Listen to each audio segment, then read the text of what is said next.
Hey guys, it's Passport Mel. My name is Melanie, and on this channel, I talk about all things solo travel. And in this video, I'm actually going to share with you the reasons why I love traveling solo. Just in case you're trying to figure out, hey, should I take that solo travel trip? Hopefully, this video will help you to make that decision because I really do love solo traveling. I love having the control and the freedom to do whatever I want to do when I want to do it. I can decide where I want to go, what time I want to leave, how long I stay. I think a lot of times in the past, when I've tried to book group trips or just trips with other people, I have had to accommodate their schedule and their availability.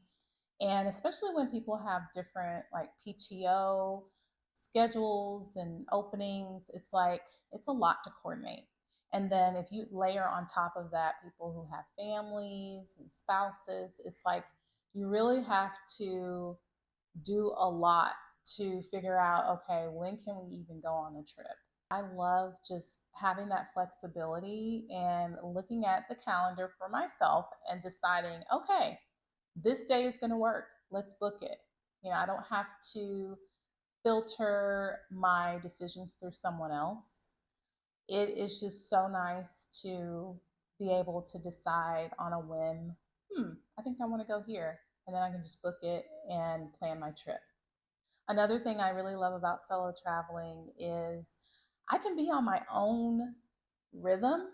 So when I travel, I definitely have my rituals. I don't know if you guys have rituals when you travel. If you do, put them in the comment section below because I want to read yours. But some of the things I like to do when I get to the airport, I like to get some Starbucks. I don't know why, it just makes me feel like I'm getting into travel mode. I love a window seat. And so sometimes when I've traveled with other people, maybe they prefer the window seat. And if we want to sit together, then I'll sacrifice that to sit in the middle. Or maybe they prefer the aisle, so I'll sit in the middle. So a lot of times I don't get to even sit where I want to sit, but I'm like, well, I'm okay to sacrifice that because I'm traveling with someone else and at least I have a travel buddy or a partner. But when I get to travel by myself, oh yeah, I'm getting that window seat because I want all the views out the window. It's so nice when I am in my hotel room. If I just want to chill for the night and not do anything, I don't have to feel guilty about it because it's my vacation. I can do whatever I want to do. I think sometimes there's a lot of pressure to see as much as you can see whenever you travel with other people, especially if they don't travel often. To them, the trip may seem like a once in a lifetime kind of opportunity. And so they want to squeeze everything in and get the most out of the trip, wake up super early, go on all the excursions, stay out late, operate on a little sleep. But my travel style is that I really like to come back from my trip feeling rested. If I want to sleep in one morning, I'll do that and I won't feel guilty about it. And I might book an excursion here and there, but I am definitely not wanting to fill my entire schedule with excursions and appointments and reservations. Like I like to take it kind of easy. And so that's one thing I love about doing a solo trip is if I want to spend part of my trip having a bed rot, I'll do that and I will love it and have the best time with no guilt. Also, just all the other decisions that you get to make, like where you stay, what you eat, what you do, like your activities, the timing, the length of the trip, all of those decisions are yours to make. So if you like to be in control and have more of that decision power, solo traveling is definitely for you. I will say I'm kind of weird when it comes to planning trips, but that's kind of like one of my favorite parts of going on a trip is the planning process.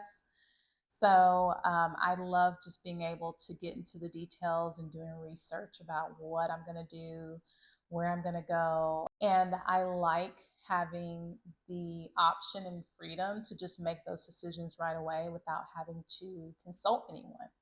It's really nice. It's very freeing. I was in a very long term relationship, and traveling was very difficult in that relationship. It was hard to go certain places. I felt like I had to put a thesis together just to get a trip planned and booked. And so I think having that agency is a freeing feeling. Also, things that I love about solo travel is that you really get to explore. So, one thing I notice is when I'm traveling the world by myself, people take notice. And I think sometimes movies and entertainment, social media will try to scare you into believing that the world is not safe for you, especially if you're a woman traveling solo. It's not safe for you to be by yourself. It is really important for you to just make sure that you watch your back and that you don't talk to people you don't know. And it's like, I have met some of the most amazing people on my travels. And I started to realize, like, maybe I wouldn't have met that person if I had not been by myself. Because usually when I'm traveling with other people, I'm very hyper focused on them. At times we may meet people and have like some side quests, which I love. Like maybe we are just focused on hanging out with each other. We're not really entertaining other people as much. And I think that's great. I love that. But I also just love meeting people in the world.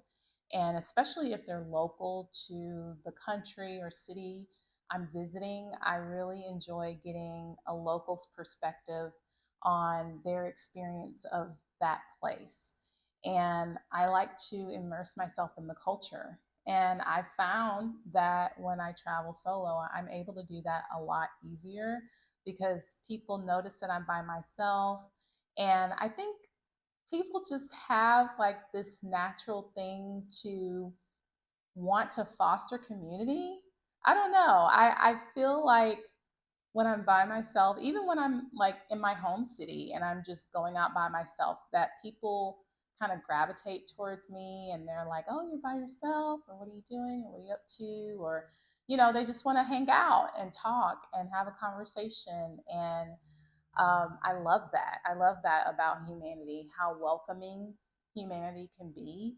And so I would say that's probably one of my favorite things about solo travel, are all the adventures that I get to have with humanity and just being able to experience people in a different way because I'm open and I'm able to connect with other people who are open. I would say if you're on the fence about going on a solo trip, these are some questions that you can ask yourself. What's the reason that you want to go on a solo trip or that you're considering it? Because I think that will maybe give you your why and it will help to give you some courage because I think it does take courage to go on a trip by yourself and explore a new country and a new city alone. So I would say, maybe have it as a journal prompt where you can think about why do I want to go on this trip? Why is it important for me to go on this trip? And then you can ask yourself, what are some things that I want to learn about myself? Because sometimes when you are traveling with other people, it's very focused on the activities or maybe what's going on with them, and you don't have enough time to be introspective. And that's another thing I really love about solo traveling is I just get the time to think. And a lot of times when I'm stressed or I'm worried, I go on a trip and I have the time to get out of my usual environment and to just be with myself and really just go inward and discover maybe some solutions to problems or spark creativity. I love trips for that. And I find that when I am solo, I just have more of that quiet time and I'm able to dig a little bit deeper. So, those would be some questions I would ask. Also, maybe you can add as a journal prompt, where do you want to go? Maybe there are some places you want to go where other people just aren't interested in visiting. I still have 3 more states left before I've hit all 50 states.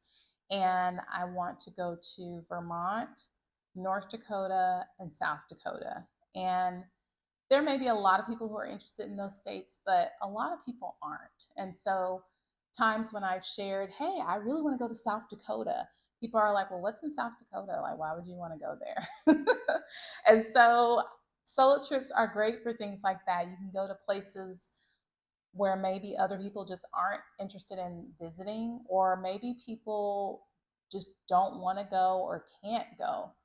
I will say when I went to South America solo and I was there for several months, that's a big undertaking. And it's a lot to even, I don't know, sometimes I still like am just proud of myself when I think about me doing that journey.